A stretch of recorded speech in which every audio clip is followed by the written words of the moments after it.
મુખ્યમંત્રી શ્રી ભૂપેન્દ્રભાઈ પટેલ આવતીકાલે વડોદરા જિલ્લાના પ્રવાસે આવી રહ્યા છે. તારીખ 24/12/2025 શુક્રવારના રોજ મુખ્યમંત્રી શ્રી ભૂપેન્દ્રભાઈ પટેલ વડોદરા જિલ્લાના પ્રવાસે આવનાર છે. મુખ્યમંત્રી શ્રી બપોરે 13:45 કલાકે વડોદરા જિલ્લાના સર્કિટ હાઉસ ખાતે પધારશે. બપોરે 14:45 કલાકે ખાંડેલાવ માર્કેટ સ્થિત ગુરુદ્વારા ખાતે દર્શન માટે જશે. ત્યારબાદ 15:20 કલાકે નવલખી મેદાન ખાતે કાર્યક્રમમાં ઉપસ્થિત રહેશે. 16 કલાકે સયાજીનગર ગૃહ અકોટા ખાતે વિવિધ ખાતમુહૂર્ત અને લોકાર્પણ કાર્યક્રમમાં સહભાગી થશે. કાર્યક્રમ પૂર્ણ થયે વડોદરા એરપોર્ટ થઈ અમદાવાદ જવા રવાના થશે. માન્ય મુખ્યમંત્રી શ્રી આવતીકાલે પધારવાના છે. આની વિઝિટની દરમિયાન આખા રૂટ ચેકિંગ માટે જ આવ્યા છે. અત્યારે ગુરુદ્વારાની પણ વિઝિટ છે, એટલે ગુરુદ્વારાની સંચાલકો અને ટ્રસ્ટીઝ અને આયોજકો સાથે પણ એ લોકોની તૈયારીની ખાલી જસ્ટ 2 મિનિટની બેઠક હતી.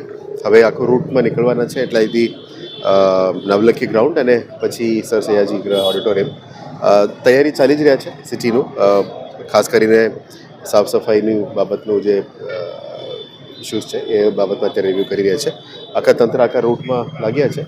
અમે આશા રાખીએ કે કાર્યક્રમો બધા સારી રીતે નીકળે અને સારી રીતે નીકળે. આવતીકાલે ઓલમોસ્ટ 1000 કરોડ એટલે 900+ કરોડનું ખાતમુહૂર્ત લોકાર્પણ કાર્યક્રમ છે.